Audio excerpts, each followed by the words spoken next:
ఓం నమ శివాయ పరబ్రహ్మ పరమాత్మ మహాజగత్ స్థితి బ్రహ్మహరి హరాయ గుణాత్మ సర్వగౌతిగామి జయ కొండదేవత మహాశక్తి అంబవారి విఠలేశ్వరి రాజరాజేశ్వరి కలకత్తా కాళీ మద్రాసు మారి అమ్మ ఓం శక్తి కుర్రో కుర్రు కొండదేవత అంబ పలుకు జగతంబ పలుకు అంబ పలుకు సమ్మక్క పలుకు సారలమ్మ పలుకు దేవి అంబవారు ఈ సంవత్సరము ఈ ఫిబ్రవరి నుంచి ఎలా ఉందో చూసి చెప్పతల్లి. ఓం నమ శివాయ. ఓం పరబ్రహ్మ పరమాత్మ మహాజగత్తుత్తే స్థితి ఫలయ బ్రహ్మ హరి హరాయ త్రిగుణాత్మ సర్వగౌతిగామి దర్శ దర్శ దత్తాత్రేయ నమసంతిని సిద్ధి కురు కురు కురు కురు దేవత కుర్రో కుర్రు కొండదేవత అంబ పలుకు జగతంబ పలుకు సమ్మక్క పలుకు సారలమ్మ పలుకు కొండదేవత అంబవారు ఈ 2024 రాశి ఫలితాలు ఎలా ఉండేవి చూసి చెప్పు తల్లి. ఓం నమ శివాయ. ఓం నమ శివాయ. ప్రజలందరికీ నమస్కారము. ఈరోజు మనం తెలుసుకోవాల్సింది వృషభ రాశి ఫలితాలు. ఈ వృషభ రాశి వాళ్ళ గురించి ఆదాయము 2, ఖర్చు 8, రాజపూజిత 7, అవమానము 3. కృతిక, రోహిణి, మృగశిర ఈ 3 నక్షత్రం వాళ్ళకి వృషభ రాశి వస్తుంది. ఈ వృషభ రాశి వాళ్ళకి ఆదాయము తక్కువగా కనబడుతుంది, ఖర్చులు ఎక్కువగా ఉన్నాయి. కాబట్టి ఈ రాశి వాళ్ళకి చాలా వరకు కష్టపడుతూనే ఉంటారు. మన ఆవు భూమిని దున్నినట్టుగా ఎప్పుడు దున్నుతూనే ఉంటుంది, కష్టపడుతూనే ఉంటుంది. కాబట్టి ఆ ప్రతిఫలం అనేది ఆ భగవంతుడు అనేది ఏదో ఒక రూపంలో మనకి తప్పకుండా చూపిస్తాడు. అదేవిధంగా వీళ్ళు కష్టపడుతూనే ఉంటారు, పోరాడుతూ ఉంటారు, రూపాయి ముడియేస్తుంటారు. రేపు వచ్చే ప్రయత్నం గురించి కూడా కొంచెం జాగ్రత్త పడుతుంటారు. కానీ ఎంత జాగ్రత్త పడ్డా కూడా ఏదో ఒక సమస్య వల్ల, చిన్న సమస్య వల్ల, చిన్న మాట పెద్దగా అయిపోయి సమస్యలే ఎదురై దానివల్ల కుటుంబంలో కొన్ని లేనిపోయిన చికాకులు, లేనిపోయిన ఆలోచనలు, లేనిపోయిన చిక్కులు, ఇబ్బందులు కొన్ని ఎదురయ్యేట్టుగా పూజ బలంలో కొన్ని కనబడుతున్నాయి. కాబట్టి మీరు ఏ కార్యక్రమం చేయాలనుకున్నా, ఏది చేయబోతున్నా కూడా ముందు జాగ్రత్త తీసుకోవాలి. రేపు చేసేది ఇవాళ చేయాల్సింది మీకు తెలిసిన వాళ్ళు కానీ, బంధువులు కానీ, మిత్రులు కానీ, ఫ్రెండ్స్లో కానీ కొంచెం జాగ్రత్తలు, ఆలోచన, ఐడియాలు అన్ని విధానంగా ఆలోచించి పెట్టే రూపాయి ఖర్చు అది ఎలా అంటే అలా పెట్టేసి అనుకో. ఇప్పుడు మళ్ళీ 4 రోజులు పోయిన తర్వాత ఆ బాధ అనేది మనకు అర్థమవుతుంది. ఇప్పుడే 4 రూపాయలు మనం అనేది మూట కట్టుకొని వెనకేసుకుంటేనే రేపు ఫ్యూచర్లో వచ్చేసి మనకి అభివృద్ధి అనేది పొందుతుంది.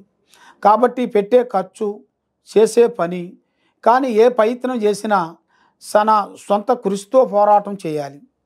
కాబట్టి మధ్య వాళ్ళ మాటని అదిగో వస్తున్నాయి, ఇదిగో వస్తున్నాయి, అక్కడ పో ఇక్కడ పో అనేటిగా రకరకాల మంది కొంతమంది చెబుతుంటారు.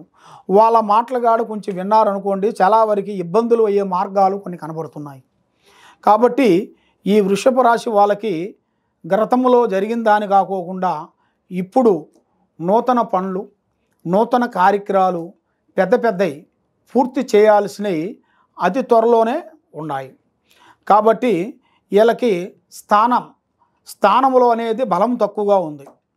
స్థానం అంటే ఉండే ఇల్లు.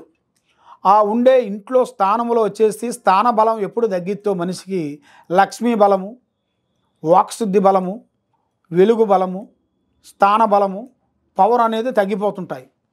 మరి అవి తగ్గిన దానివల్ల మనం ఏ కార్యక్రమం అనుకున్నా కూడా 1 కోటి రూపాయలు పెట్టి బిగినెస్ చేసినా కూడా కొన్ని ఇబ్బందులు అయ్యే మార్గాలు కొన్ని కనబడుతున్నాయి. ఎందువల్ల అంటే ఈ రాశిలో ఉండవలసిన వాళ్ళకి కొన్ని దోషాలు కొన్ని కనబడుతున్నాయి. ఆ దోషాలకి కొంత శాంతం అనేది చేసుకుంటే తప్పకుండా మీకు మంచి అదృష్ట గడియలు, రావు గడియలు ఎదురయ్యే మార్గాలు కొన్ని ఉన్నాయి. కాబట్టి మీరు ఎక్కువగా శ్రీ వెంకటేశ్వర స్వామి పారార్థన చేయాలి. వెంకటేశ్వర స్వామి గుడికి వెళ్ళి 7 ప్రదర్శనలు చేయాలి. తర్వాత నల్లటి వాహనములు కొనకూడదు, మీరు తెల్లటి వస్త్రములు ధరించాలి, నల్లటి వస్త్రాలు మీరు ధరించకూడదు.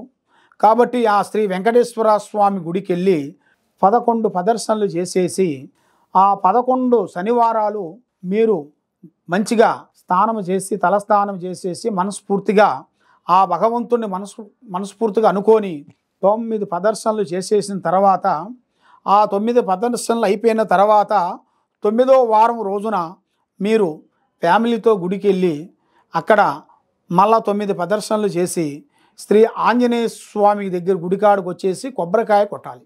కొట్టేస్తే అక్కడ ఆంజనేయ స్వామి గుడికాడికి వచ్చి ఆంజనేయ స్వామికి మీరు చేయాల్సింది ఆకు పూజ, తమలపాకు పూజ చేసేయాలి. ఈ 9 వారాలు ఇది తిరిగేసిన తర్వాత ఆంజనేయ స్వామికి ఆ పారార్థన కానీ ఒకటి చేయగలిగితే మీ కుటుంబంలో అష్ట ఔశ్వర్యాలు, భాగ్యభోగాలు, మనశ్శాంతి, లక్ష్మీ శాంతి, గృహశాంతి, కుటుంబంలో కళ్యాణాలు, సంతాన ప్రాప్తి, విదేశాల ప్రయాణాలు, కొన్ని చేయాల్సిన ముఖ్యమైన పనులు మీకు తప్పకుండా జయప్రదంగా అవుతాయి. కాబట్టి మీరు ఎక్కడెక్కడో పోయి ఏదేదో జ్యోతిష్యాలు చెప్పించుకొని నిరాశ చెంది ఉన్నారు. కాబట్టి ఒక్కసారి మమ్మల్ని మీరు సంప్రదించండి.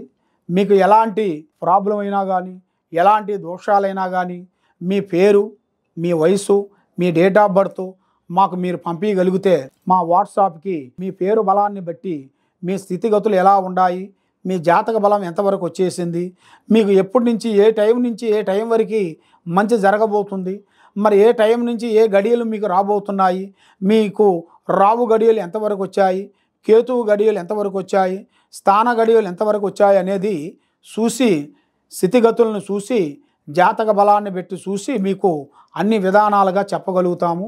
కాబట్టి మీరు ఏ కార్యక్రమం అనుకుంటున్నారో, ఎటు పోవాలనుకుంటున్నారో, ఏది చేయాలనుకుంటున్నారో మీరు ముఖ్యంగా చేయాల్సిన కార్యక్రమం ఇది చేయండి.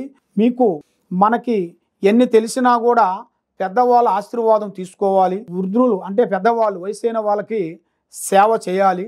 అభివృద్ధి అనేది వాళ్ళ ఆశీర్వాదం తీసుకొని చేస్తే తప్పకుండా మీకు మంచి శుభ ఫలితాలు ఉన్నాయి. మీకు ఇక జరగాల్సిన ఉగాది నుంచి నూతన పనులు, నూతన కార్యక్రమాలు, పెద్ద పెద్ద పనులు కొన్ని పూర్తయ్యే మార్గాలు ఆ భగవంతుడు దయ వల్ల తప్పకుండా మీకు వర్తించే యోగం అనేది ప్రాప్తి కనబడుతుంది. కానీ ఏ కార్యక్రమాలు చేసినా, ఏ పనులు చేసినా కూడా అతి జాగ్రత్తలు మీరు కొంచెం పాటించాలి. కాబట్టి అందరూ బాగా ఉండాలి, దాంట్లో మనం ఉండాలని మనస్ఫూర్తిగా కోరుకుంటూ శ్రీ సమ్మక్క సారక్క మహాశక్తి జ్యోతిష్యాలయము సర్వోజన సుఖినో భవంతు.